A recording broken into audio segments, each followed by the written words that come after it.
se réunit toutes les questions et les posera tout à l'heure pendant les 2 sessions de questions-réponses que nous allons avoir aujourd'hui. Et voilà pour l'essentiel. Donc, j'en profite pour remercier Céline Damry, qui a été la coordinatrice. C'est elle qui a œuvré dans l'ombre depuis plusieurs semaines à réunir les témoignages et à organiser cette session. Et donc, Romain du Medfund se présentera plus avant. Et je remercie Patrick Bonhomme qui a accepté au pied levé de jouer le rôle de rapporteur aujourd'hui. Alors, je rentre directement dans le sujet parce que c'est un vrai sujet, la cogestion. Il y a plusieurs définitions, il y a plusieurs approches. Et nous aurons M. Habib Ben Moussa depuis la Tunisie en ligne qui nous donnera en introduction ces différentes définitions et qu'est-ce que c'est que la cogestion. Mais pour revenir de pourquoi la cogestion, historiquement, depuis toujours, la protection de la nature a été un sujet assez régalien et souvent géré au niveau national. Et souvent, ce sont les États ou les régions qui ont coordonné la mise en place d'aires protégées et qui ont directement investi du temps dans la gestion, du temps et de l'argent. Mais depuis quelques années, des nouveaux partenariats, des nouveaux cogestionnaires, de nouveaux modes de cogestion se sont mis en place et c'est le sujet du jour. Petit mot d'abord pour en quoi le Conservatoire du littoral, l'organisme que je représente ici, a une quelconque légitimité alors que nous-mêmes, nous sommes un établissement public qui achète des terrains, mais nous ne sommes pas gestionnaires. Notre légitimité, elle vient du fait que depuis 1975, où nous sommes un établissement public qui achète des terrains, de fait, pour assurer la gestion, nous signons des conventions de gestion avec les collectivités locales et les ONG. En général, la majeure partie du temps, ce sont justement des cogestions qui se mettent en place au niveau des territoires. Et nous, avec justement cette expérience de près de 50 ans, nous avons ce regard pour savoir qu'est-ce qui fonctionne, qu'est-ce qui ne fonctionne pas, quelles sont les erreurs à ne pas commettre. C'est pour ça que nous sommes très investis dans les sujets de cogestion. Je vais en profiter pour passer tout de suite la parole à Romain. Je te laisse prendre le micro, comme ça évite. C'est très Covid compatible. C'est Covid. Merci beaucoup, Fabrice. Bonjour à tout le monde. Moi, je suis Romain Renoux, je suis le directeur exécutif du Medfund. Le Medfund, on en a un peu parlé ce matin, c'est une initiative qui a été prise par 3 pays il y a quelques années maintenant, Monaco, la France et la Tunisie, de créer un fonds environnemental dédié au financement des aires marines protégées en Méditerranée. Et les fondateurs, mais également les administrateurs du fonds, ont beaucoup insisté pour que l'appui que l'on puisse faire aux aires marines protégées se fasse dans un cadre de cogestion. Donc ça, ce sont effectivement des mécanismes que l'on encourage.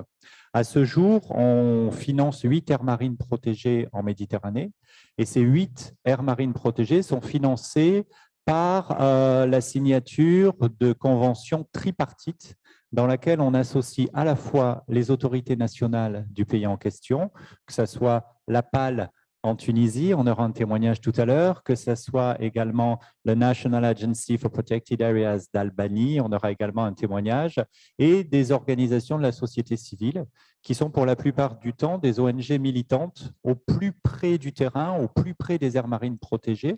Et donc, par cette alliance-là, on allie un peu, je dirais, le pouvoir d'action concret sur le terrain des ONG avec une certaine agilité, une certaine flexibilité, mais également la cohérence d'ensemble des agences nationales. Donc, voilà une des raisons pour laquelle je partage aujourd'hui l'après-midi avec Fabrice.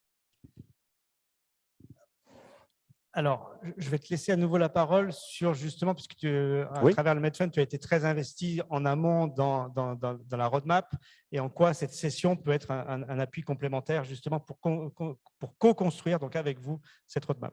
Oui, tout à fait. Donc, ce matin, on nous l'a rappelé, Claudia du WWF nous a rappelé qu'on avait des devoirs à faire.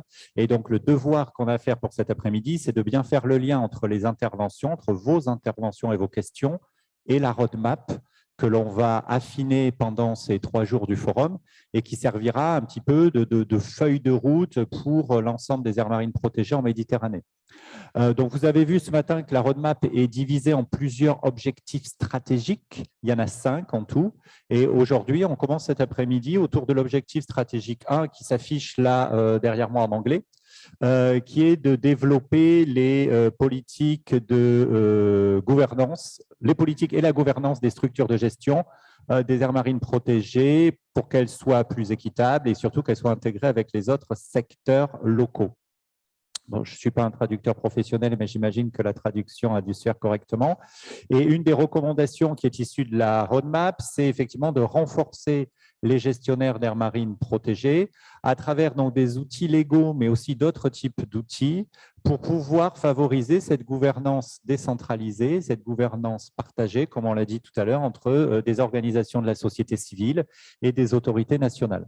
Donc, ce qui sera important, c'est qu'après les présentations qu'on va avoir cet après-midi, qu'on garde bien en tête cette roadmap et cet objectif stratégique, puisque c'est là-dessus qu'on va discuter ensemble pour pouvoir affiner, préciser, pour que vous nous partagiez quelles sont les actions que l'on peut suggérer aux organisateurs pour mettre en œuvre cet objectif stratégique, quels sont également les indicateurs, parce que je crois que ce matin, c'était assez clair de dire qu'on ne veut plus de discours sans actes concrets, et pour ça, il faut qu'on ait des indicateurs qui permettent de mesurer la progression. Et puis, quels sont les partenariats? Donc, c'est un petit peu les trois items. Et donc, Patrick sera chargé, en tant que rapporteur, de collecter ça et de faire remonter ça aux organisateurs du forum. Donc, bien entendu, Patrick, on sera là pour reformuler, pour être sûr qu'en fin de session, on a capturé un peu toutes vos contributions. Merci. Merci beaucoup, Romain. Je crois que oui, l'essentiel a été dit, y compris par rapport à ce slide. Donc, nous allons passer aux case studies. Donc, nous allons demander à Samia de venir nous rejoindre ici et nous aurons à distance Moez Chayek de l'association MAN. Puis après, nous aurons une session de questions et réponses et les différents co-gestionnaires qui sont dans la salle auront la parole de manière là aussi à pouvoir exprimer leur ressenti, leur expérience et qu'est-ce qui doit être retenu et écrit dans la roadmap. Dans le deuxième cas, nous allons nous diriger vers Karaburun Sazan en Albanie et avec Lorella et Loretta, pareil, en présentiel et en distanciel, qui vont partager leur expérience. Et le dernier cas sera présenté pour un cas français qui concerne le Conservatoire du Littoral, puisque nous sommes propriétaires de ce site, l'île du Grand Rouveau, et le co-gestionnaire qui est l'association PIM. Pour commencer, nous allons partir en Tunisie en distanciel avec Habib Ben Moussa, qui tu peux t'asseoir à côté de nous. Voilà, c'était pour te faire monter, voilà, pour écouter notre ami Habib Ben Moussa, qui a travaillé sur les enjeux de cogestion et qui va nous rappeler un peu les définitions et les grands principes. Habib, si tu nous entends, si tu es en ligne, si la régie peut connecter notre Habib Ben Moussa, ce sera maintenant. Merci. Je suis là. Génial, merci. Bonjour Habib. Je vais passer les slides pour toi parce que j'ai la télécommande. Donc, n'hésite pas à me dire next pour que je passe la suivante. Les slides sont un peu flous, donc ce n'est pas grave. La parole est à toi. Pour les gens qui sont en ligne, les slides sont un peu flous. Voilà. Bonjour à tous.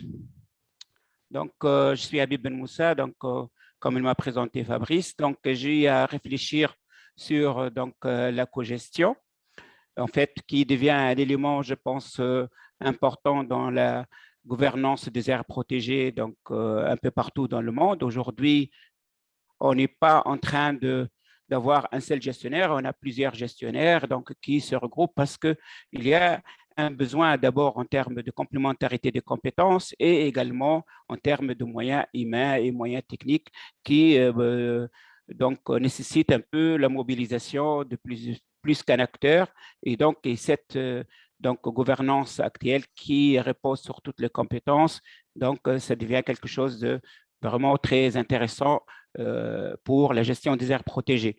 Moi, je voudrais commencer par la définition de la cogestion. En fait, en elle-même, la cogestion, c'est une délégation de compétences totale ou partielle de la part d'un gestionnaire donc, qui doit être donc, mandaté. Donc, il cède parce qu'il a le pouvoir et au profit d'une instance, que ce soit donc, morale ou physique, en vertu d'un accord en conformité avec la réglementation nationale parce qu'il y a donc une réglementation. M. Fabrice Bernard reviendra à la fin sur certains aspects et certains principes aussi importants donc, pour la cogestion, donc dans le respect de la réglementation et bien sûr les conditions de bonne gouvernance. L'ICN déjà, il définit donc la cogestion en tant que gouvernance partagée et dûment donc bien sûr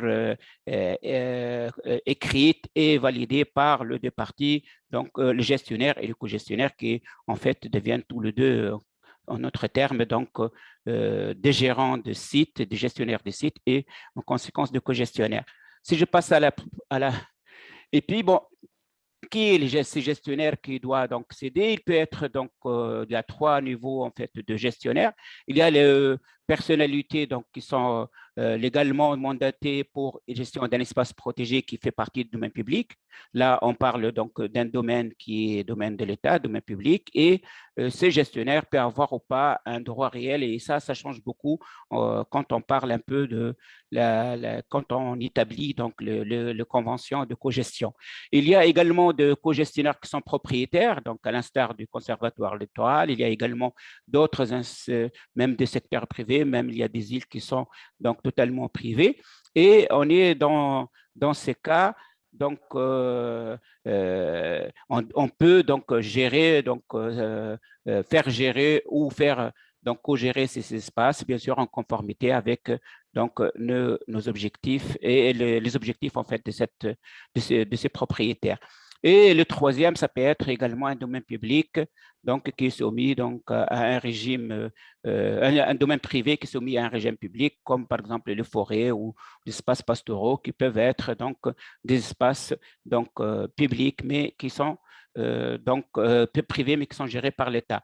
Et puis bon, il y a l'éco des gestionnaires. Donc, en fait, c'est donc, ça peut être une personnalité. Donc, si vous pouvez m'afficher la diapo parce que je ne la vois pas et je n'ai pas affiché sur mon écran la présentation. Sinon, je vais afficher la présentation.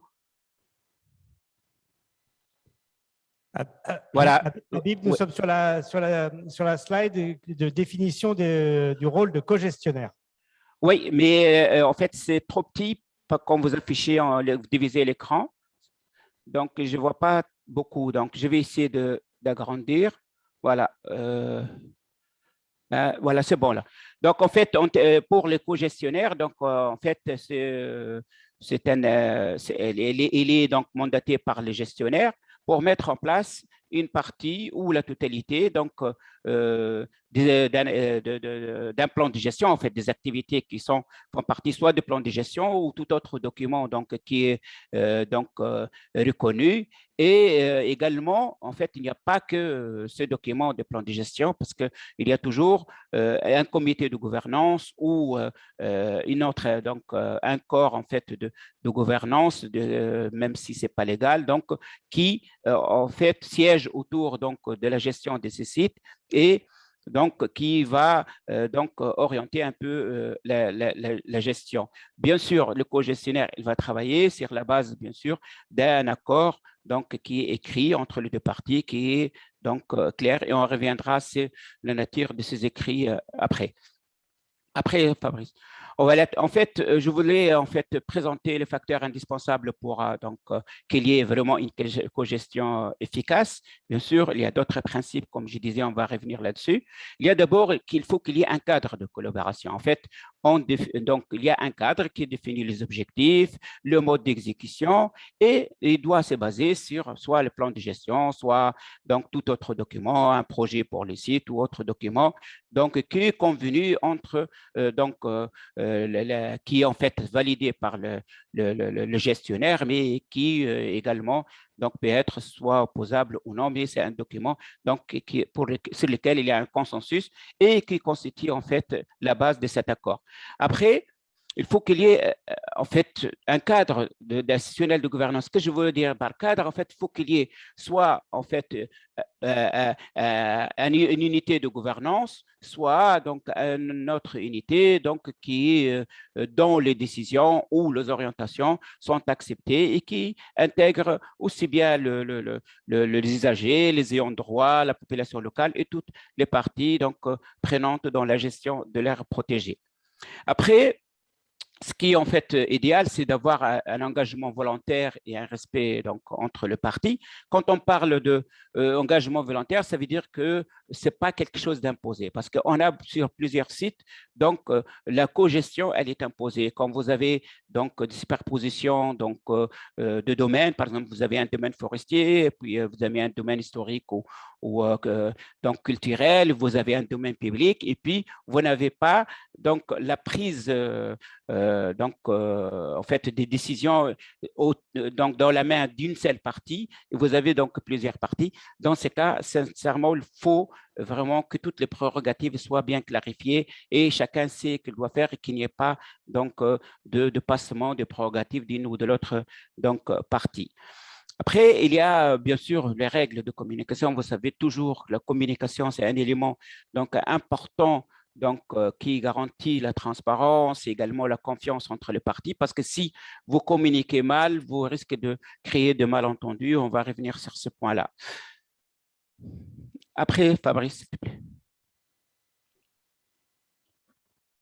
Et puis, bon, quand le gestionnaire choisit un co-gestionnaire, c'est en fait pour une question de complémentarité. En question parce que c'est co-gestionnaire, il a des compétences et ces compétences donc sont nécessaires pour la bonne gestion donc des sites et généralement les gestionnaires n'en disposent pas ou donc disposent de moyens donc qui ne permettent pas d'assurer toute la gestion. Donc si le co-gestionnaire n'a pas la compétence requise, ça pourrait donc mettre en péril en fait même les sites parce que donc, si les actions ou les activités ne sont pas menées donc, avec la compétence et la rigueur donc, comme convenu entre les deux parties, donc ça risque de retarder ou d'annuler donc, la réalisation. Et ça, c'est quelque chose qui pourrait donc, porter préjudice donc, au site. Donc, le choix donc, de la partie donc, de cogestion est vraiment important. Et puis, il y a un élément majeur que je considère, c'est la prise en considération donc, de tout ce qui peut générer des conflits. Vous savez qu'on peut avoir beaucoup de conflits dans un contrat de cogestion si on n'est pas précis sur plusieurs éléments. Par exemple, si on prend la sécurité, qui assure la sécurité, par exemple, de personnel, des matériels, de co-gestionnaires, des gestionnaires, ces aspects-là, il faut quand même qu'il soit écrit. Il y a des choses aussi liées à la capacité d'accueil du site ou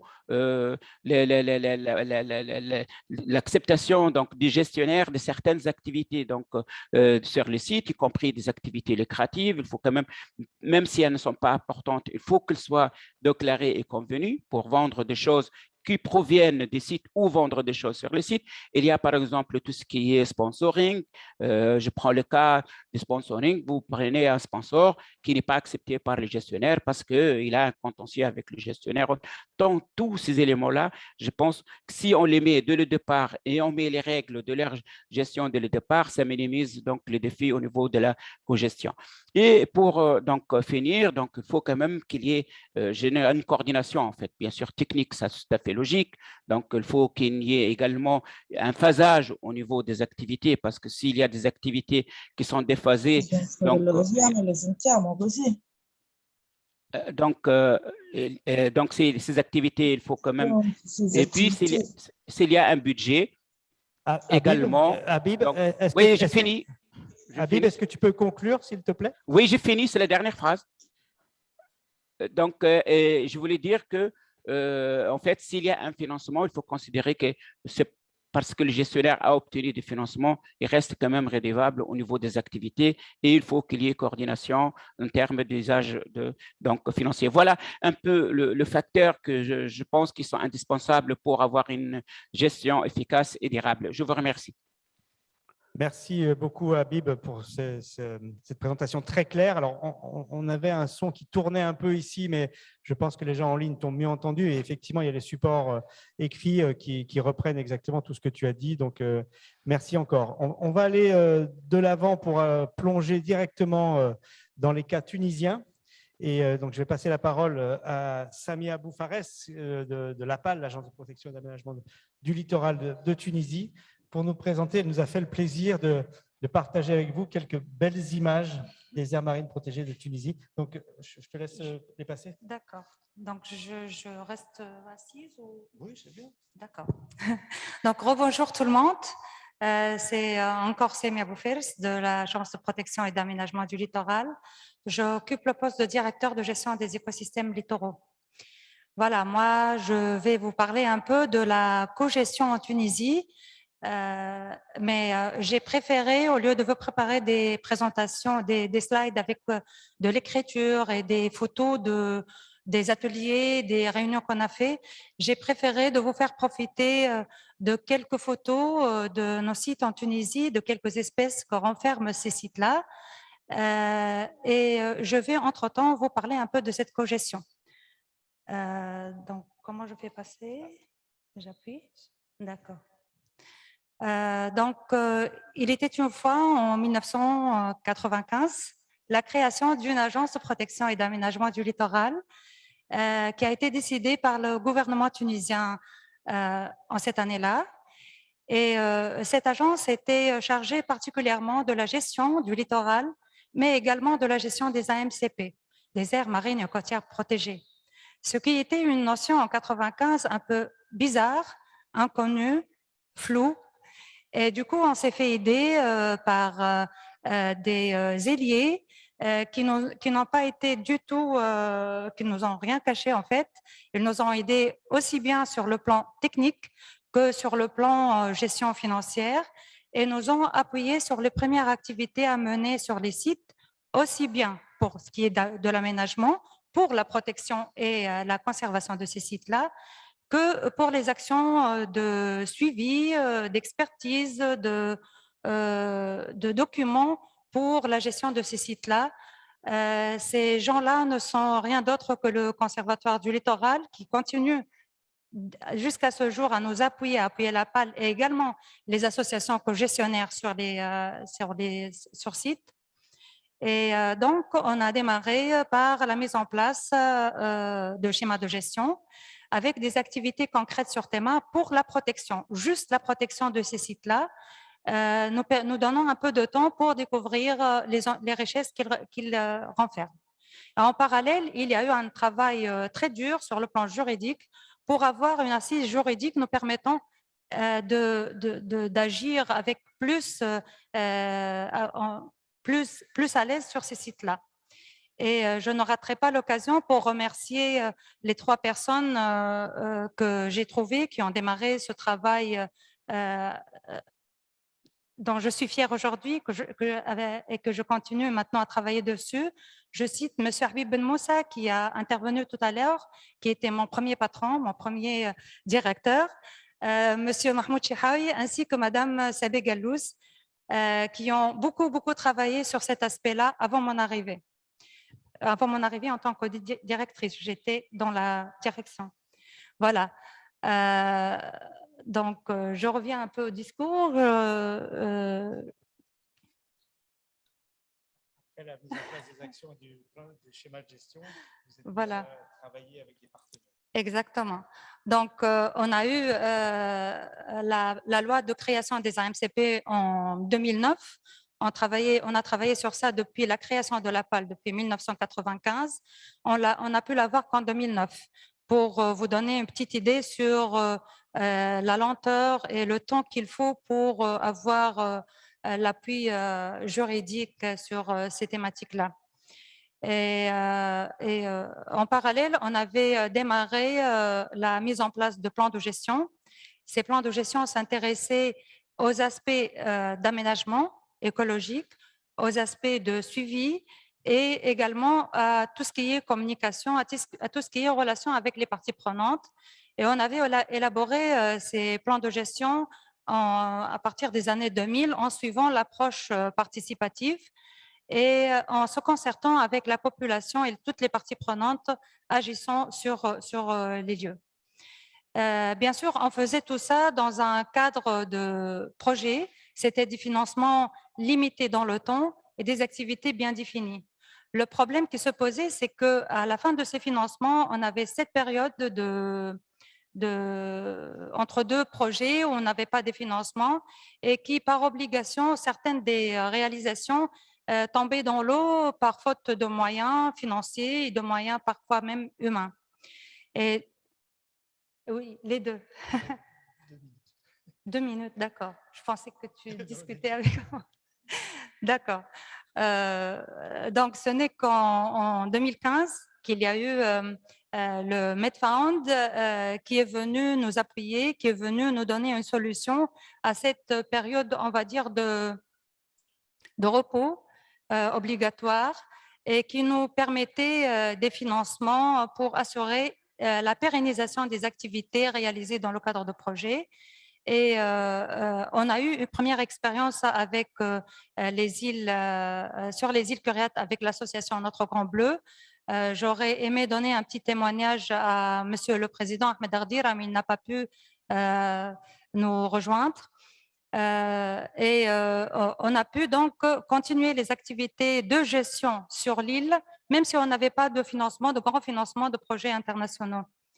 Et en 2020-2019, on a eu un appel à manifestation d'intérêt au niveau duquel 4 associations ont participé et ont sollicité la PAL pour soumettre des dossiers de concurrence auprès du MedFound. Et on a eu l'accord. On est signataire de 4 conventions avec 4 associations locales sur les sites de l'archipel de la Galite, des îles Kneis, les îles Curiates et l'archipel de Zembra. Donc, on a commencé à travailler avec les 4 associations. Peut-être que je vais donner l'exemple qui fait un peu rire, mais c'est une réalité qu'on est en train de vivre. C'est un peu comme si un homme était marié à 4 femmes et qu'il était obligé comment dire, de s'adapter exactement aux besoins et aux exigences de chacune. Et je ne vous cache pas, ce n'est pas un travail facile pour la PAL. On essaye. Les associations également essayent de trouver un moyen de collaboration positive pour mener les choses vers l'avant. Et voilà, donc on est très content d'avoir, je vais conclure, d'avoir ces financements-là, de pouvoir pérenniser toutes les actions qu'on peut réaliser sur nos sites, surtout pour assurer la préservation, la conservation de toutes les espèces que renferment nos sites. Donc, si vous permettez juste un petit témoignage pour une des dernières associations signataires. En fait, je voulais vous présenter un témoignage de la première association qui est la plus vieille en co-gestion avec la PAL et et les associations actuelles. Donc, Madame Séné, si vous pouvez juste témoigner de notre petite collaboration qui date maintenant d'une année et quelques mois.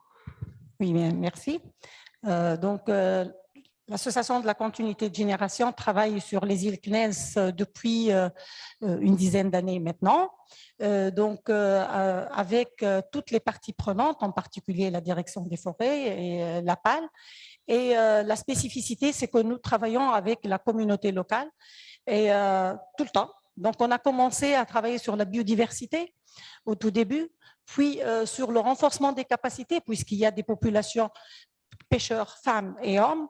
On a travaillé avec les femmes collectrices de palourdes et chaque fois où il y a un projet, il vient améliorer ce qu'on est en train de faire.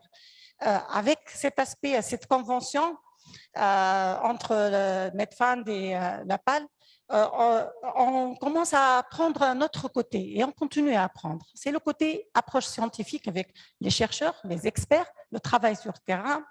Nous avons eu aussi notre petite expérience de cogestion avec le projet MedPAN et Maintenant, on a un nouveau projet avec le CPEF et on continue ce grand challenge d'associer un travail avec les scientifiques, les experts, terrain. Et il y a beaucoup de jeunes qui donnent beaucoup d'eux-mêmes pour ce travail continu. Donc, merci à cette opportunité et merci de nous permettre d'être ici.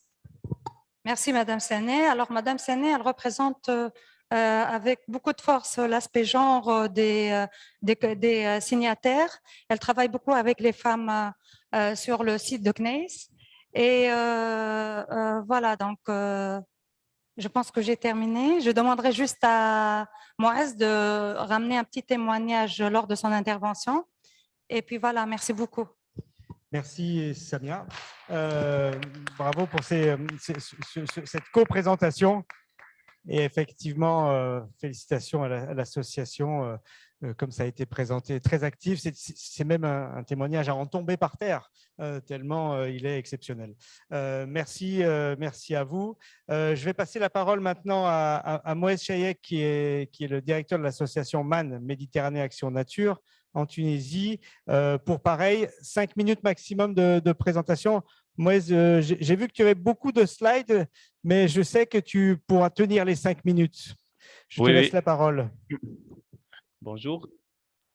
Est-ce que tout le monde m'entend très bien? Oui, on t'entend. OK. Alors, avant tout, je voulais remercier toute la présence dans cet événement exceptionnel sur le forum des AMP au niveau méditerranéen. Et je continue donc avec le témoignage sur le site sur lequel on travaille, à savoir la MCP ou la future MCP de la Galite. Alors, donc la Galite, beaucoup la connaissent peut-être parmi vous. C'est un archipel qui se trouve au nord de la Tunisie. Il est administrativement lié au gouvernorat de Bizerte, une superficie de 8 km², un archipel constitué d'une île principale, la Galite, et 5 autres îlots, Galiton, Fouchel, îlot des Chiens. La distance qui sépare ce site de la côte, c'est à peu près une soixantaine de kilomètres depuis Tabarka et 80 kilomètres depuis Bizerte, 150 kilomètres depuis la Sardaigne, à savoir le cap Spartevino. On continue. Donc, le statut de protection, la Galite, elle est classée dès les années 80, non pas toute la Galite, mais seulement le Galiton, comme une réserve intégrale pour la préservation du phoque-moine de Méditerranée et des dauphins. Aussi, elle est une ASPIM et un territoire ZICO. Donc, 2 plans de gestion existent déjà pour ce site. Un sur la quinquennale de 2010 à 2015 et le deuxième plan de gestion sur lequel on travaille actuellement, 2015 à 2021, et bien sûr, normalement, il va être réactualisé. Le décret officiel de création, il est en cours. Samia, peut-être, va parler de cet aspect. Le mode de gouvernance actuel, c'est la cogestion avec notre partenaire Lapal, avec qui je pense qu'on travaille en totale harmonie et synergie. Et pour la première année de gestion, on a fait quelques pas. Donc, le budget de gestion alloué sur les 5 années, ça tourne autour de 392 000 euros. On continue. Donc, quelques pressions qui caractérisent la Galite et qu'on a observées. Il y a quelques pollutions au niveau du site, notamment la pollution plastique, un risque accru d'incendie et on a vécu dernièrement un incendie. Samia peut-être va apporter quelques informations sur cet incident. Les changements climatiques, bien sûr, la pêche illicite, le braconnage, l'augmentation de la pression de pêche et notamment la pêche récréative. Nos dernières enquêtes et interviews avec les pêcheurs de la Galite parlent beaucoup de cet aspect de la concurrence de cette pêche récréative. La surfréquentation, notamment en saison estivale, l'espèce introduite, bien sûr, notamment au niveau terrestre ou bien au niveau marin, et le prélèvement interdit, que ce soit d'animaux ou de végétaux. Donc, je suppose les pressions classiques pour les sites méditerranéens. Donc, comme action et résolution, bien sûr, actuellement, le Medfund nous assure le fonctionnement récurrent de l'unité de cogestion mixte, lorsque je dis mixte, c'est-à-dire APAL-MAN, et aussi quelques dépenses du personnel saisonnier, notamment les bénévoles et les experts. On continue avec le slide.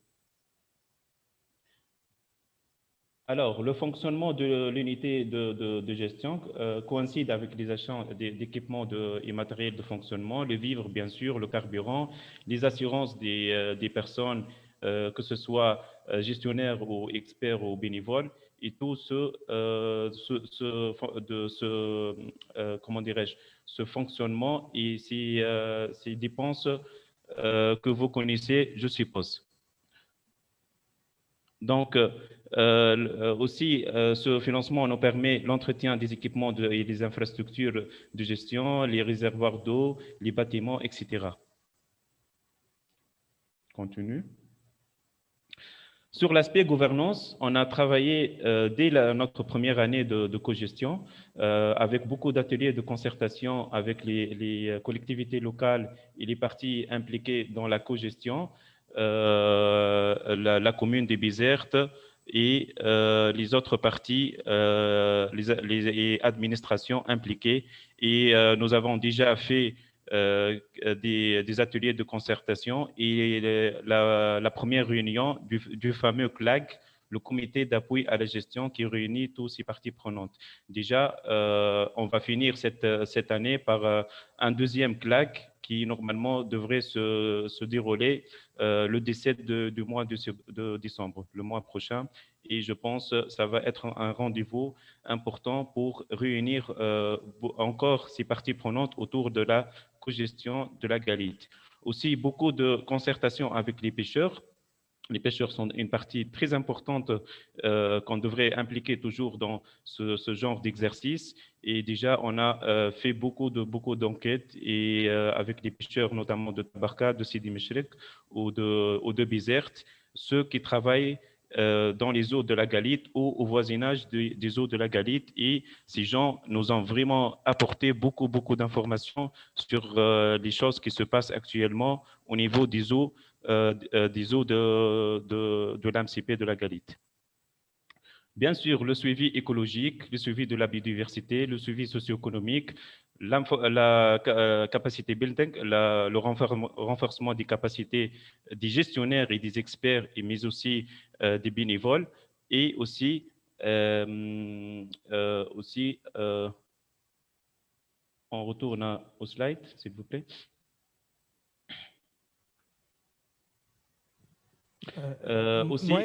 Oui. On te laisse une dernière minute avant de pouvoir passer ensuite aux questions. D'accord. D'accord. Bien sûr, tout cet effort de gestion est suivi par ces fameux outils de suivi et ce package qui nous a été communiqué du Medfund, et on essaie de suivre des indicateurs de suivi pour pouvoir quantifier l'effort de cogestion, bien sûr, et le suivre dans le temps. Alors, bien sûr, beaucoup de reporting, c'est essentiel, beaucoup de rapports, notamment des rapports financiers ou techniques. On finit, Fabrice, avec les recommandations. Quelques photos des activités et les slides où il y a les recommandations déjà. Voilà. Les leçons apprises dans notre première année de cogestion. Qu'est-ce qu'on peut dire actuellement? Déjà, plusieurs actions ont été réalisées, notamment celles se rapportant à la gouvernance et l'éducation environnementale. La cogestion, comme vous avez, Samia ou Romain ou M. Habib Ben Moussa a évoqué ça, nécessite de faire appel à d'autres moyens logistiques et financiers pour la suite de la mise en œuvre des actions de gestion. L'état de conservation de la Galite peut être qualifié de stable, au moins sur les 10 dernières années. Et enfin, une attention particulière est nécessaire pour le cas de la Galite et des AMCP qu'on a qualifiés d'éloignés et difficiles d'accès. Je cite à titre d'exemple la Galite ou bien l'exemple de Colombrates en Espagne, par exemple. Dans ce contexte, des financements plus importants sont nécessaires pour appuyer l'effort de gestion et de surveillance in situ. Le renforcement des moyens logistiques est primordial pour une mise en œuvre des actions de gestion concrètes et celles qui sont citées dans les plans de gestion notamment. Et un échange et un partage d'expériences entre les AMP de ce type, difficile d'accès, peut renforcer l'effort de gestion à la Galite et plus généralement au niveau des AMCP similaires. Et merci pour votre attention. Merci beaucoup, Samia et Mouez, pour ces très beaux témoignages, parce qu'effectivement, la Tunisie est active sur la cogestion depuis déjà quelques années. Il y a un retour d'expérience très intéressant. Donc là, je vais passer la parole à Romain qui va animer cette partie de questions-réponses entre nous tous pendant 5-6 minutes, puisque oui, parce que le temps file. Et voilà, s'il y a des questions en ligne, et donc des questions de la salle. Oui, je t'en prie. Merci effectivement pour ce témoignage et surtout pour les photos. Là, ça donne vraiment envie d'aller sur le terrain et puis d'aller mettre le pied dans les aires marines protégées. Est-ce qu'il y a des questions concernant ces présentations déjà alors, je rappelle quand même que l'objectif de la session, c'est vraiment sur la mécanique de cogestion et justement sur cette interrelation entre des autorités nationales et des organisations de la société civile. Est-ce que vous avez des questions ou des témoignages à apporter d'expériences de cogestion, réussies ou pas? Moi, je voulais juste te dire, s'il n'y a pas de questions, en fait, dire qu'effectivement, on travaille avec l'APAL et les deux organisations de la société civile qui ont fait la présentation, que ce soit l'ONG MAN, donc merci beaucoup Mouez, ou que ce soit effectivement l'association Continuité des générations avec la présidente Madame Taktak. Nous, ce qu'on trouve particulièrement intéressant dans ce travail, c'est qu'il y a vraiment une mutualisation des moyens. Il y a une mutualisation des moyens techniques, notamment des moyens nautiques, parce que vous savez que gérer une aire marine protégée, ça requiert à minima un bateau, voire deux selon la taille de l'aire marine protégée, et que souvent, il n'y a pas forcément les moyens financiers pour se doter de moyens nautiques. Donc, l'important, là, c'est de mutualiser les moyens techniques, j'allais dire, les équipements, mais c'est aussi une mutualisation des moyens humains. Il y a beaucoup de patrouilles qui se font de façon conjointe entre effectivement des éco-gardes de la PAL et des éco-gardes de l'ONG qui apprennent également ce qu'est le métier d'éco-garde, parce qu'il n'existe pas de cursus universitaire particulier pour être un éco-garde. Et donc, il y a vraiment, je dirais, une plus-value d'échange vraiment humain et de renforcement de capacités mutuelles entre la PAL et ces ONG. Je crois qu'il y a un terme aussi qui a été utilisé, que moi je trouve vraiment fondamental dans tout ce principe de cogestion, c'est la confiance. Je pense qu'au-delà de la transparence, la confiance est vraiment, je dirais, le prérequis, au-delà de toutes les conventions de partenariat qu'on puisse signer entre autorités nationales et ONG. La mise en place d'une confiance, elle est importante. Et la confiance, ce n'est pas quelque chose qui se décrète. C'est quelque chose qui se gagne, c'est quelque chose qui se bâtit. Donc, la cogestion prend du temps pour démarrer. C'est comme un vieux moteur. Mais bon, une fois que ça démarre, ça peut aller loin.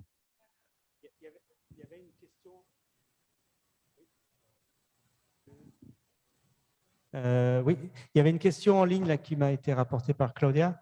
Quelles sont, à l'expérience de l'APAL et de l'association MAN, mais Madame aussi pour la CG, les points de faiblesse et les points de force de la cogestion? S'il y avait un point chacun à dire, un point de faiblesse, point de force majeur pour la cogestion.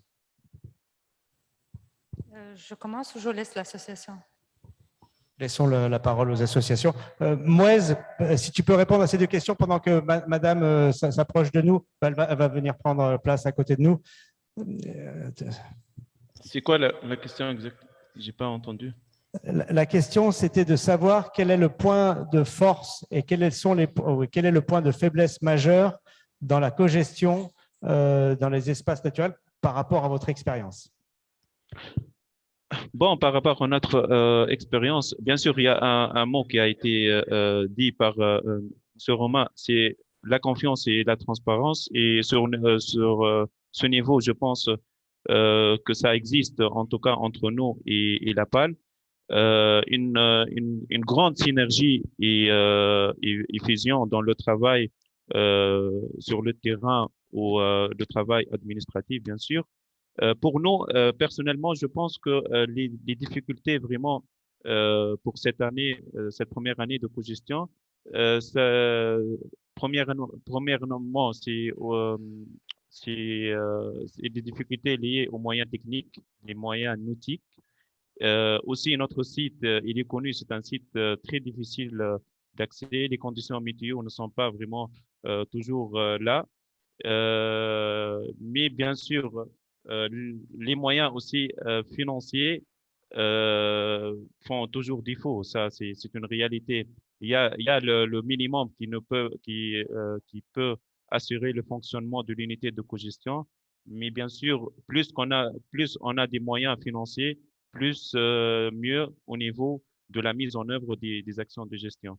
Merci beaucoup, Mouez. On va passer la parole à Madame Taktak pour la CG. Un point de faiblesse, un point de force dans la cogestion? Je commence par le point fort.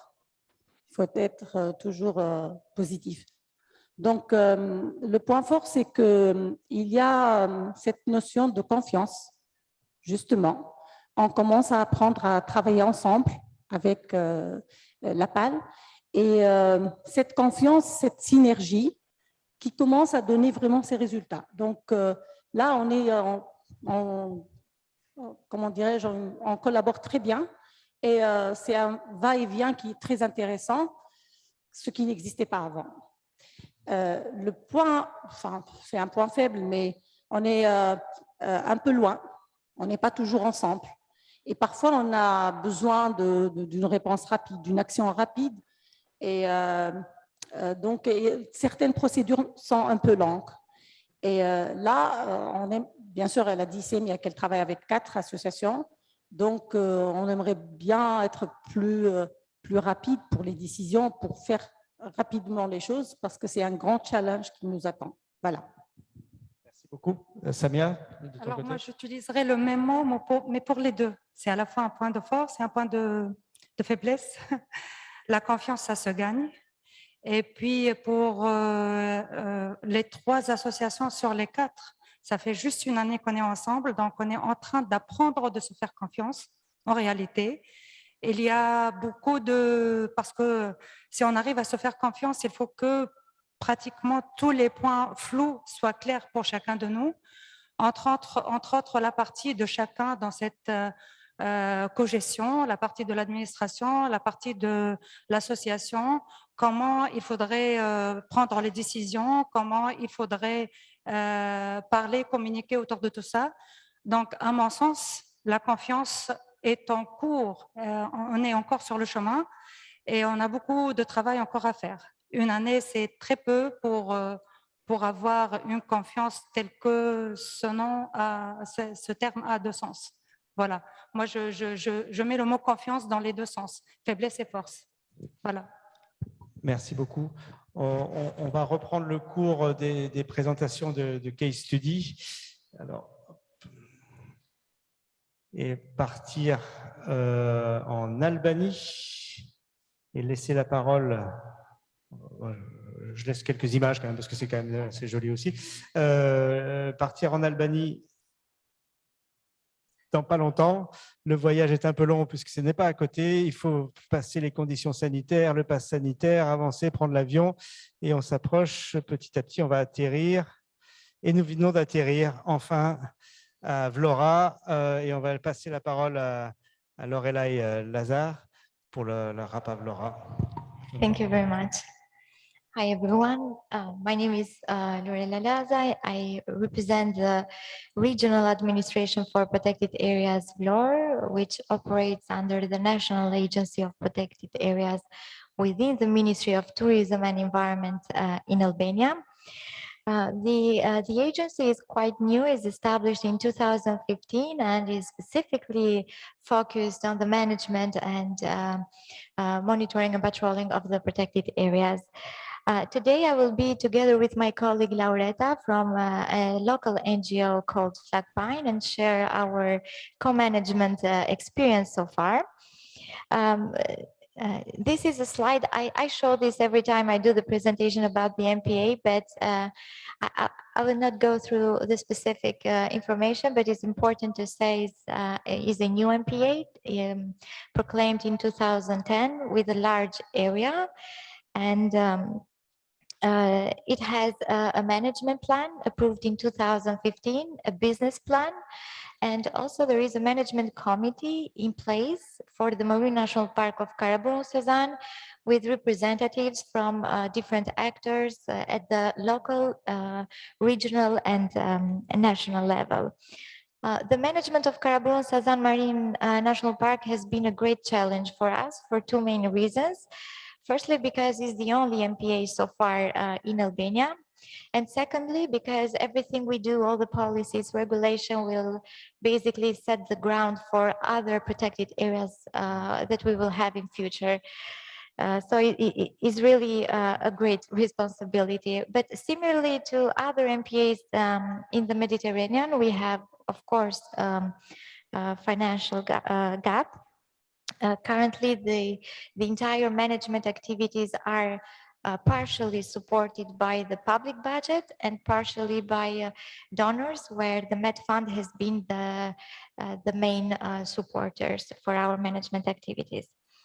But in 2020, we had a new decision of Council of Ministers that will give us for the first time the opportunity to get to implement fees regarding economic activities, touristic activities, which will give us, let's say, the opportunity to generate revenues, which will be later on translated into investments for the MPA.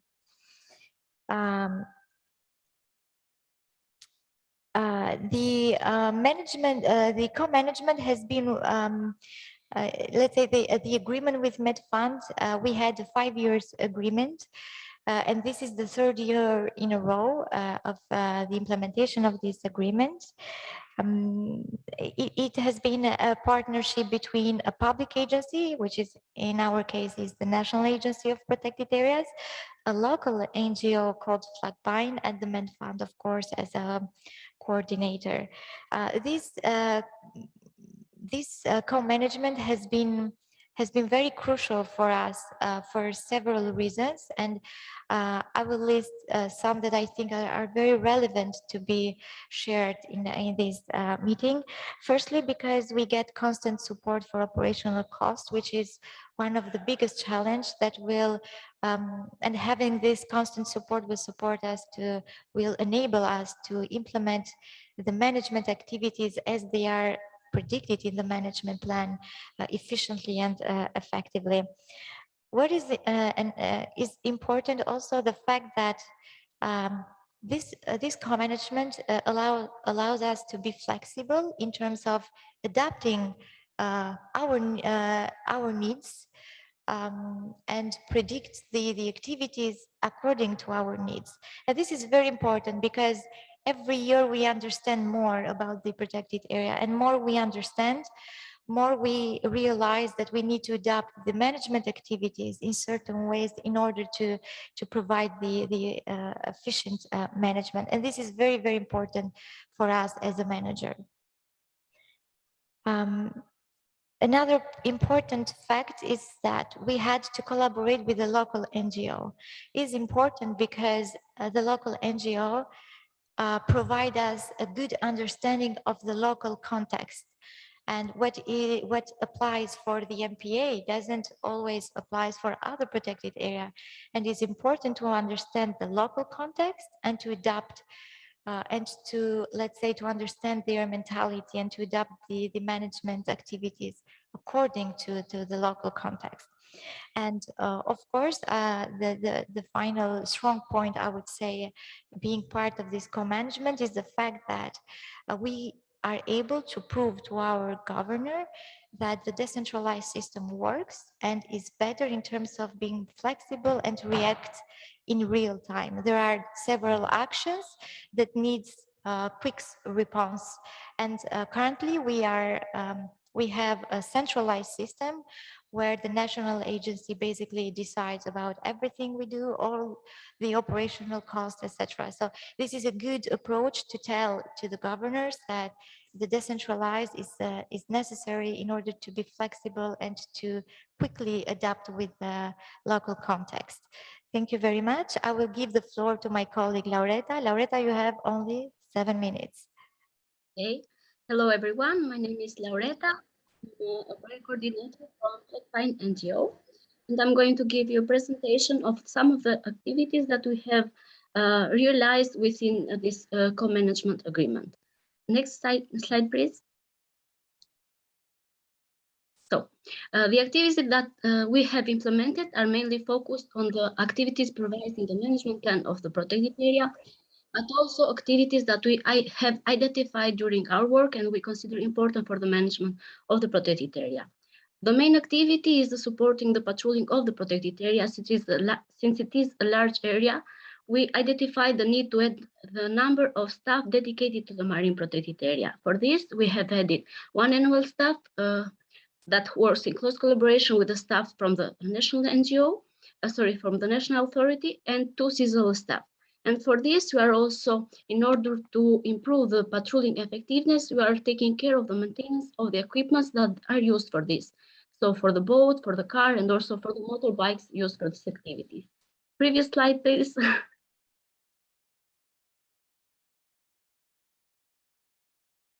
Okay. Another activities that we are implementing is monitoring of conservation targets.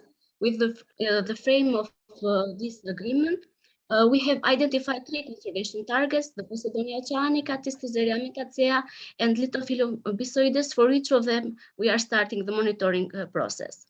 Also, another important point of our agreement is the monitoring of important species, and we have started with the monitoring of Monachus monachus through the implementation of camera traps in the MPA. And I'm happy to say that for the first time this year, we have seen this species on our camera traps.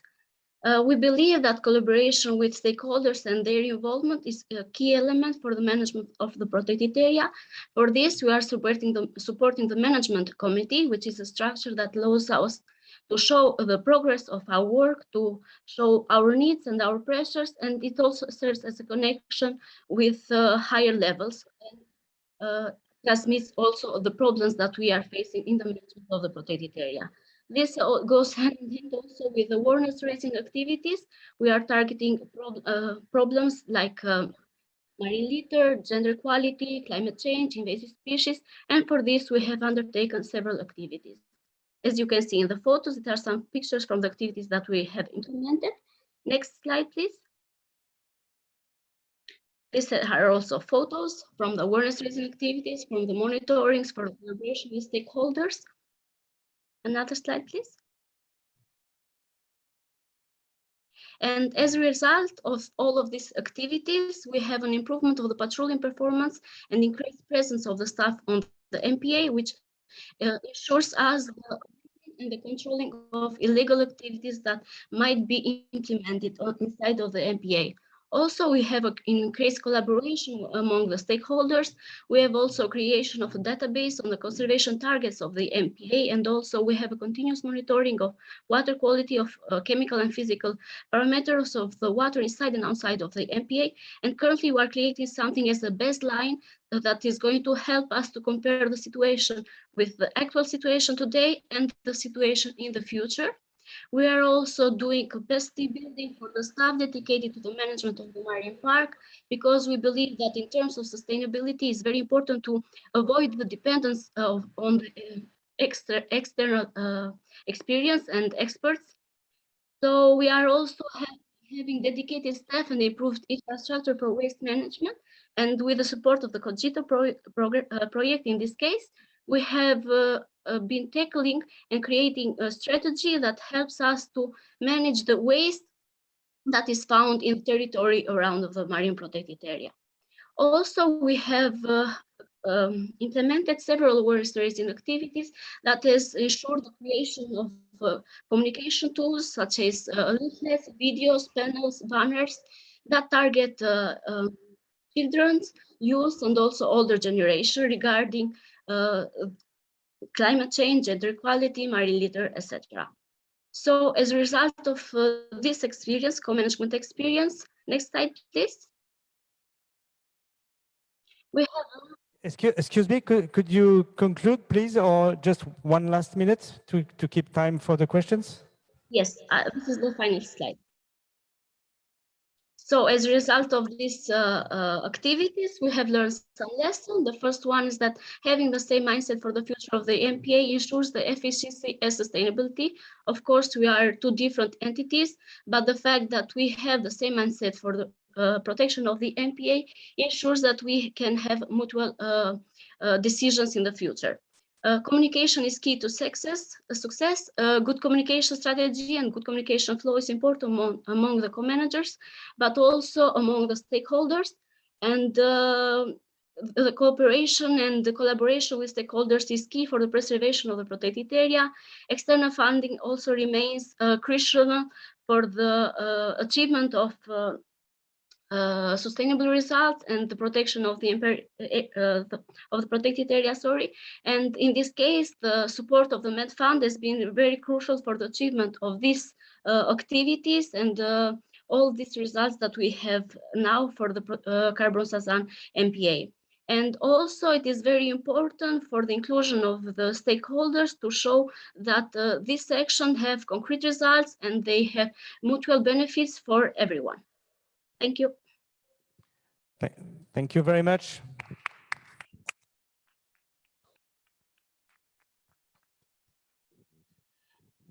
Gardez un peu de temps à la fin pour revenir ensemble sur la roadmap. Je vais passer tout de suite la parole à Mathieu. Les questions viennent après. Ouais, on prend les deux case study. Mathieu, à toi la parole. Voilà, merci.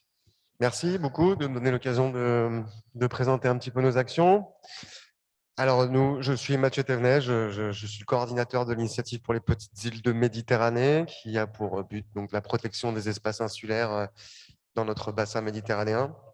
On est très polis autour de cette table les uns avec les autres, comme si on ne se connaissait pas. Alors, en fait, c'est pas vrai, on se connaît très bien et on œuvre tous à deux échelles différentes, à l'échelle régionale et à l'échelle locale, pour la promotion de ce modèle de cogestion. Moi aussi, j'ai l'habitude de discuter, de considérer la cogestion à l'échelle régionale avec mes collègues à ma droite. Aujourd'hui, je me place à une échelle plus petite et j'en suis très content. On va vous parler d'un site en particulier, le site du Grand Rouveau, qui est une adorable petite île de 6 hectares située exactement entre Nice et Marseille, donc dans le Var. Île de 6 hectares qui est elle-même entourée d'un domaine public maritime et enfin d'une zone Natura 2000 encore plus grande. Donc une île PIM par excellence, c'est-à-dire avec une partie terrestre qui a des intérêts écologiques et une partie marine également, ce qui nous permet d'avoir une approche intégrée, comme on dit. Voici une carte un peu ancienne, puisqu'on est gestionnaire donc depuis cette année, on collecte un petit peu la bibliographie du site. L'île du Grand Rouveau, c'est la petite tache bleue à gauche, à l'ouest de la grosse tache marron. Donc nous sommes gestionnaires de ces petits espaces de 6 hectares, qui est propriété du Conservatoire du Littoral, ainsi que le domaine public maritime qui l'ensert.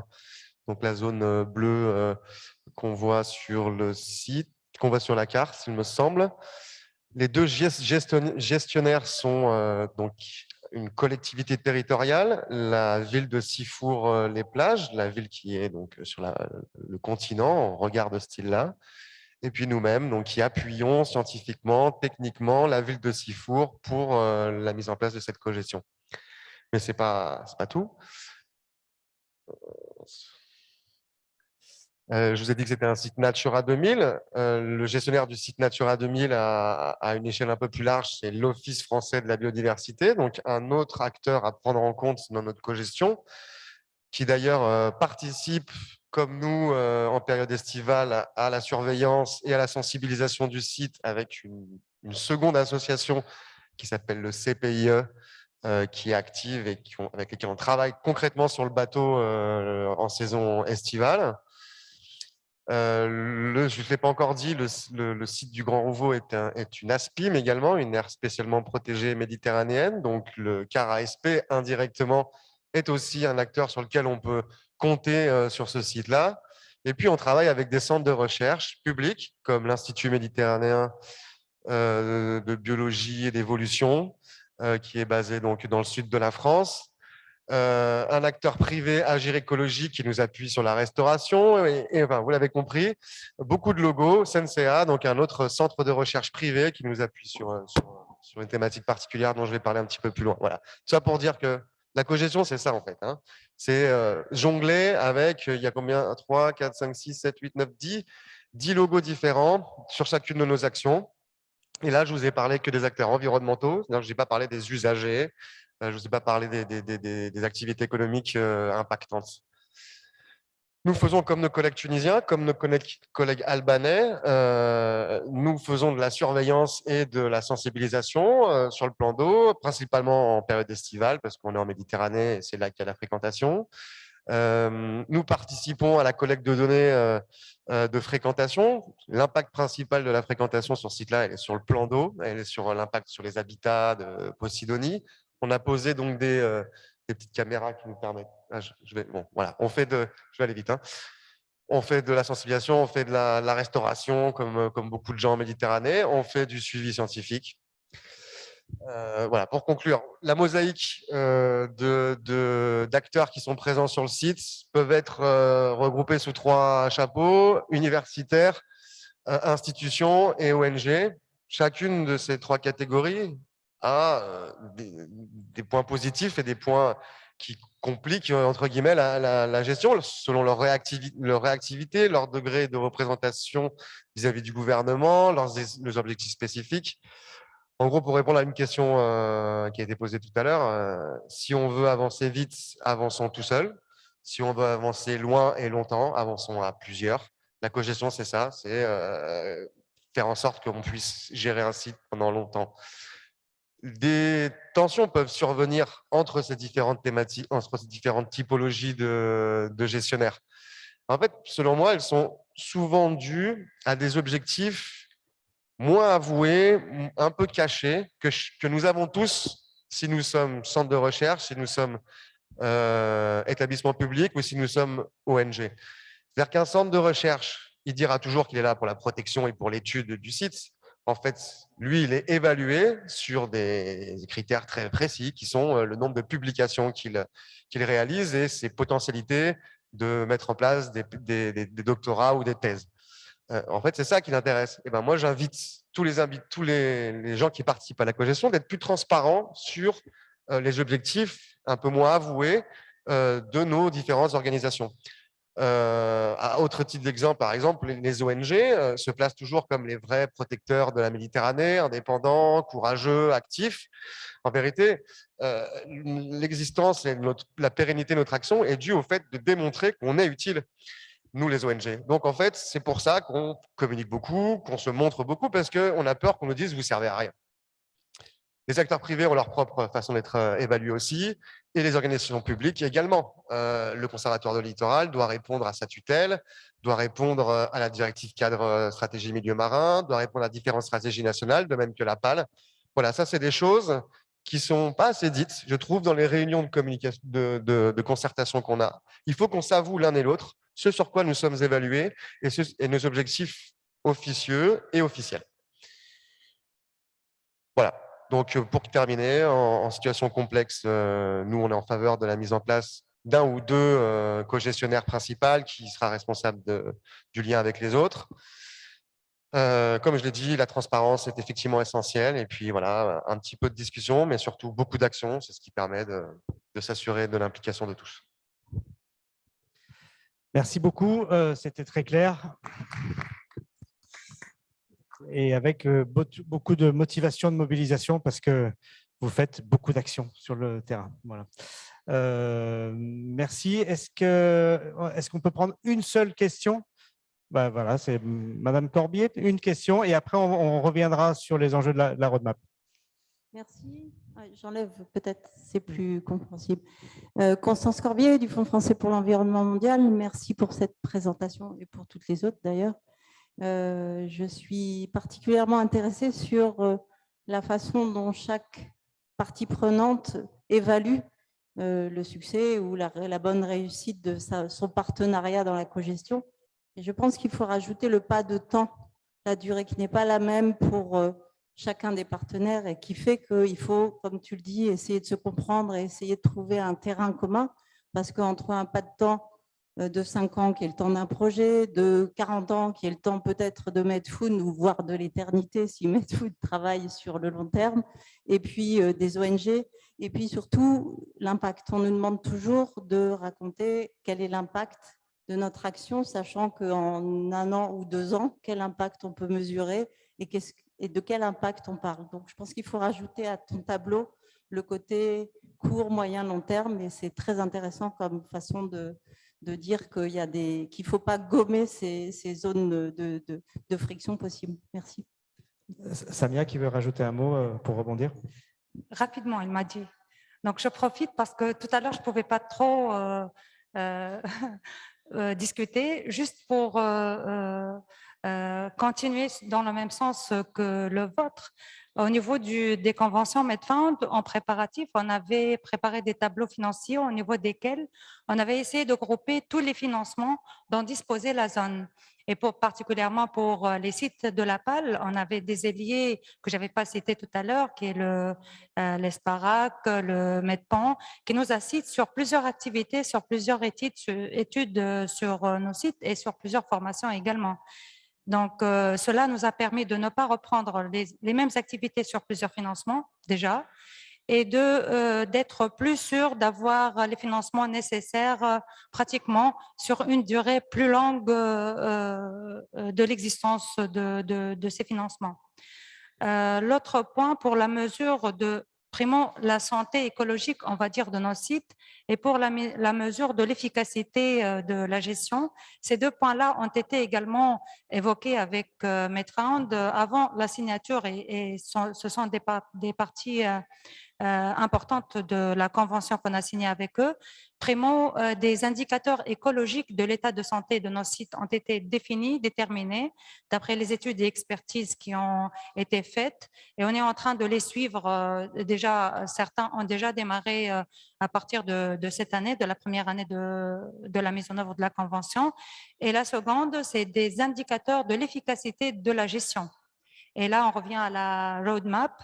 Donc, déjà, on a mis en place des indicateurs de l'efficacité de la gestion qui vont nous permettre justement de voir si on est dans le bon sens ou non de cette gestion, s'il faut changer quelque chose, s'il faut plutôt renforcer d'autres points. Voilà, donc juste en complément. Merci. Merci beaucoup. Juste, alors, en conclusion, j'avais repris en fonction des différents échanges qu'on avait eus en amont avec les partenaires, les principes à respecter pour la cogestion. Je ne vais pas tous les citer, mais tous sont d'égale importance. On a parlé tout à l'heure avec Habib Ben Moussa de la nécessité d'anticiper et de gérer les conflits, de la problématique de la communication, de la transparence, de la promotion du partenariat où tout le monde doit s'y retrouver et effectivement comprendre mieux les motivations des uns et des autres, la notion de coordination, le temps long qui est aussi nécessaire à intégrer et que permet désormais le Medfund sur certains financements, notamment ce qui est le plus dur à financer, le fonctionnement, etc., etc. Donc, je ne vais pas revenir trop là-dessus parce qu'on a plus de temps. Par contre, si je remonte la présentation, on peut revenir sur l'aspect concernant la roadmap. Et là, je laisse la parole à Romain pour essayer de vous faire réagir sur ces enjeux de roadmap. Merci Fabrice. Oui, je crois qu'il nous reste 5 minutes, quelque chose comme ça. Je pense qu'il y a 4 minutes, d'accord. Je pense qu'il y a aussi un élément sur lequel on n'a pas vraiment insisté, mais moi qui me semble important et faire le lien avec la roadmap. On nous l'a bien précisé ce matin, on est à peu près, la mer Méditerranée est à peu près couverte à hauteur de 8% bénéficiant d'un statut, en fait 8% de la Méditerranée bénéficie d'un statut de protection et on ambitionne d'arriver à 30% d'ici 2030. Donc, autant vous dire que là, on ne va pas faire de la cogestion juste pour se faire plaisir. C'est que la cogestion est une des conditions de réussite de la gestion de 30% de la Méditerranée. Tout simplement parce que les agences nationales, aussi bien dotées soient-elles, que ce soit la NAPA, que ce soit la PAL, n'auront jamais la possibilité de multiplier par 2, par 3, par 4, voire encore plus, le personnel qu'elles vont dédier à la gestion de leur site. On est quand même dans un contexte économique mondial qui est très contraint, donc je pense que c'est important aussi de garder à l'esprit ces grands équilibres. Je ne pense pas que dans les années à venir, malheureusement, les ministères de l'Environnement soient les mieux dotés en Méditerranée. Et donc, il va falloir trouver des moyens de faire les choses mieux, mais surtout moins coûteuses, avec plus de flexibilité. Et donc, la possibilité de travailler avec des organisations de la société civile, des ONG, c'est autant de possibilités de démultiplier des actions publiques, de relayer des missions d'intérêt public au plus près des territoires, tout en gardant cette possibilité de coordonner, de donner un cadre général à ces interventions. Mais à mon sens, je pense que cette recommandation n'est pas assez forte dans la roadmap quand on dit « Empower MPA Managers ». Je crois qu'on doit vraiment mettre la cogestion comme un des facteurs de réussite indispensables si on veut arriver à protéger 30% de la Méditerranée. Ce n'est pas une option, la cogestion, ce n'est pas une mode, c'est vraiment une condition essentielle à la gestion de 30% de la Méditerranée.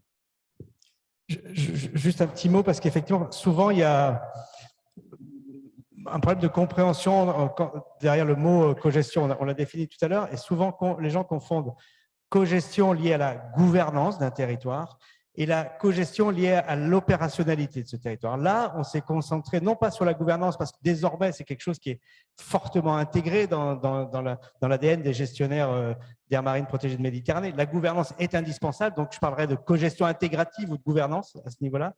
Et la différencier avec la cogestion opérationnelle, c'est ce qu'on a vu, c'est les exemples où les gens travaillent dos à dos, collectivement, pour mettre en œuvre les actions de gestion. Et c'est vraiment deux approches de cogestion qui sont indispensablement corrélées, mais qui sont un petit peu différentes. Et là, je pense qu'on s'est vraiment concentré sur la cogestion opérationnelle. C'était le point que je voulais souligner. Et l'autre point qui est aussi important à prendre en considération, après je vous passerai la parole dans l'ordre, ne pas oublier que quand on a un co-gestionnaire, c'est qu'on a un gestionnaire. Le gestionnaire, il est responsable d'un point de vue institutionnel de la bonne gestion de ce territoire. C'est lui qui a la responsabilité. Et à travers cette notion de confiance, il confie, pas simplement par la confiance, mais aussi par un contrat, une partie de la gestion, une partie de ses attributions. Et donc, c'est là aussi où il faut bien que ça fonctionne. Monsieur, la parole, et madame ensuite.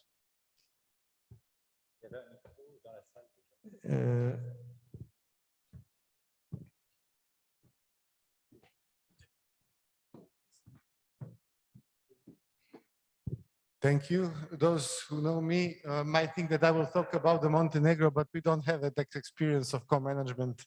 We'll speak about it in following years.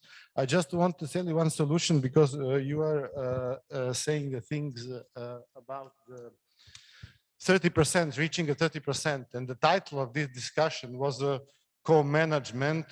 So I think that you miss one whole dimension of co-management, and this is the co-management between various stakeholders and parties, but on international level. You should think about the MPAs in international waters, because if you look Pelagoso Sanctuary, you know what Pelagoso Sanctuary means to the percentage of the Mediterranean we got covered by the protection, you know, and why it is not so impossible to make similar bit among the other. We have a very positive example in Adriatic, where in Pomopit, the Jabuka island in the middle of the Adriatic Sea, is protected under Croatia and Italia. It's no-take zone, and it has outstanding results. You know?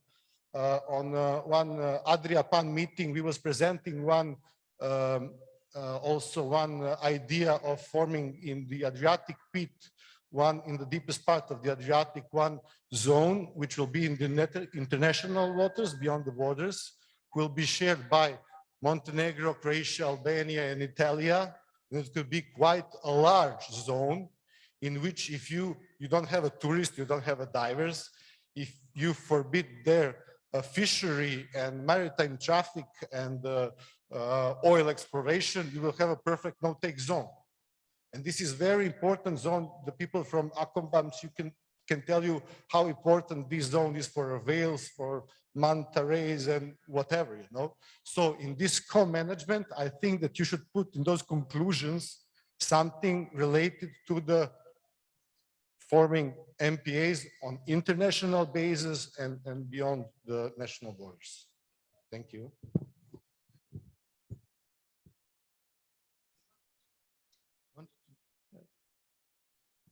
Okay.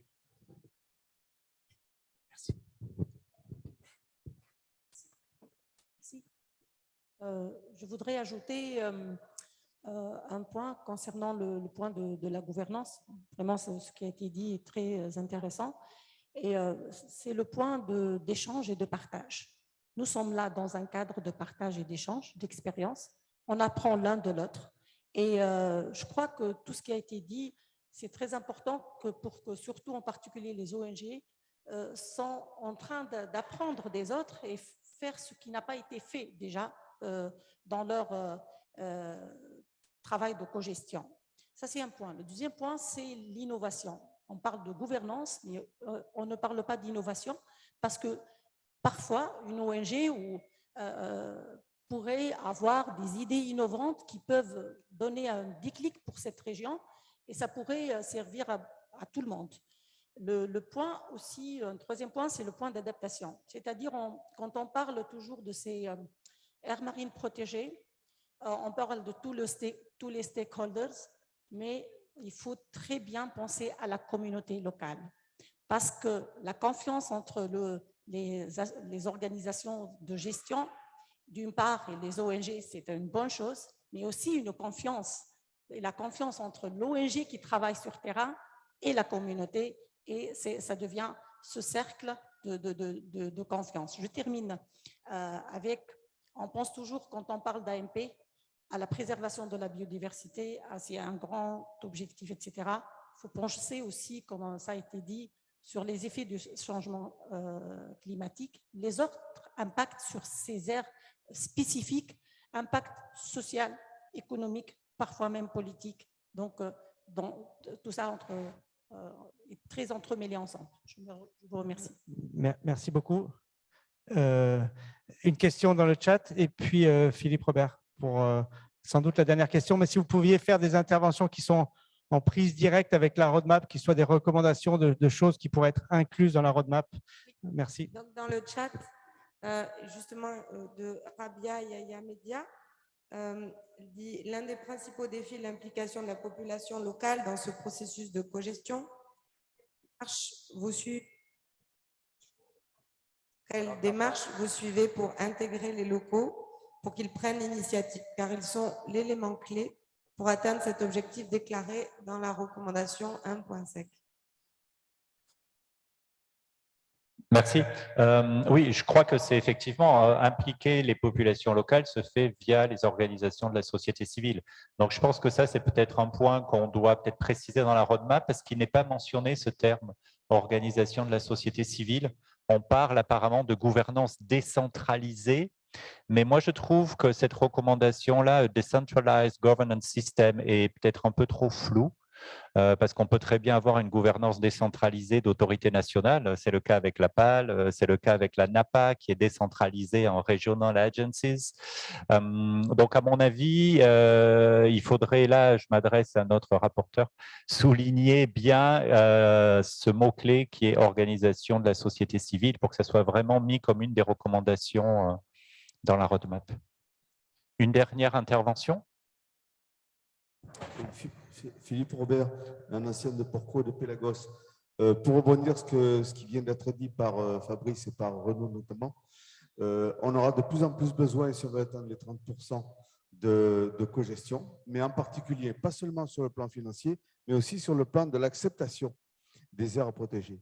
Et de ce point de vue-là, on s'aperçoit qu'il y a effectivement deux types de cogestion, la cogestion institutionnelle et la cogestion opérationnelle. L'astuce serait de trouver un lien entre les deux parce que on s'aperçoit que pour ce qui concerne le Porquerolles, par exemple, on a mis en place des différents dispositifs de gestion de la pêche, de la plongée, de la plaisance, etc., avec l'accord des pêcheurs, des plaisanciers, etc. L'astuce serait, pour l'avenir, de les associer sur l'opérationnel, sur le terrain. Beaucoup seraient preneurs. Il faut trouver le biais administratif qui, à mon sens, n'existe pas encore, au niveau de la France en tout cas, pour qu'on puisse associer vraiment de façon opérationnelle. On a bien des indicateurs de temps en temps, de choses qui vont bien, de choses qui ne vont pas bien, mais ce n'est pas suffisant. Si on veut aller dans le sens que vous évoquiez tout à l'heure, on a peut-être besoin de trouver une formule administrative nationale. C'est probablement le cas dans de nombreux autres pays où le public, l'usager, le pêcheur, le plongeur, le plaisancier peut, d'une manière légitime, contribuer à la cogestion. Merci. Merci. Désolé, une dernière question et on clôt cette session parce qu'il y a d'autres sessions qui vont se dérouler à 15h30 et certaines se déroulent au Novotel. Ouais, Donc il faut quand même... merci beaucoup. C'était juste sur 2 points que je voulais juste intervenir. Parce que la notion d'intégration des populations… Excusez-moi, est-ce que vous pouvez vous présenter, s'il vous plaît, monsieur? Excusez-moi, c'est Mamoudou Sidibé. Je suis le directeur des aires marines communautaires protégées au niveau du Sénégal. Voilà.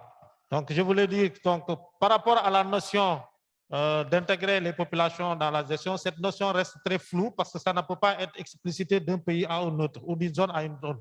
Mais ce qui est important, c'est les règles de gestion édictées au niveau de chaque AMP qui doivent être participatives, donc avec les communautés, avec les populations, avec tous les acteurs. Et ça, ces règles, on peut les inclure automatiquement. Attendez, monsieur, enlevez votre masque parce que moi, en fait, excusez-moi, je n'ai rien entendu. Je voulais dire par rapport à ça que les règles de gestion, parce que chaque AMP a sa gestion. Et ces règles de gestion doivent être participatives. Il doit y avoir la participation de tous les acteurs. Quand on va édicter ces règles de gestion, on l'inclut et ça, ces règles de gestion peuvent faire l'objet d'une acceptation de tout le monde. Ça, je pense qu'il faut le droit parce que la notion de population, d'intégrer les populations est très floue d'une zone à une autre. Mais alors que les règles de gestion, ça reste spécifique pour chaque aire marine protégée. Donc, l'autre aspect que je voulais aborder, effectivement, aujourd'hui, les aires marines protégées au niveau zonal, au niveau des côtiers et tout ça, est un exemple de réussite de la notion d'aire marine protégée. On sait aujourd'hui que les aires marines protégées jouent un rôle extrêmement important dans le repeuplement biologique de nos eaux.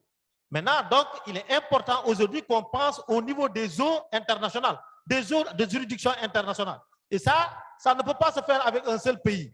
Ça doit être fait avec plusieurs pays. Et ça, ce qui est important, par exemple, que ce soit au niveau de la Méditerranée, que ce soit au niveau du Pacifique, que ce soit au niveau de l'océan Indien, même de l'Atlantique, on doit pouvoir arriver à ces notions d'aires marines protégées sous juridiction internationale qui constitue aujourd'hui le passage le plus important de tout ce qui est mammifère marin. C'est des couloirs importants de migration. Merci beaucoup. Merci beaucoup. Merci à tous. Désolé, on a démarré avec un quart d'heure de retard, mais on vient de grignoter un quart d'heure à la prochaine session, donc soyons raisonnables. Merci à tous. Bon courage à notre rapporteur et je fais confiance à son esprit synthétique qui sera reprendre la substantifique moelle de vos interventions pour les intégrer dans la recommandation de la roadmap. Mais merci à tous, merci encore. Et puis maintenant, parole aux organisateurs. Je ne sais pas si tu veux rajouter quelque chose, Marie? Voilà, 52 participants en ligne et on les remercie. Merci à tous. Désolé, on ne vous a pas vu. On vous embrasse, où que vous soyez.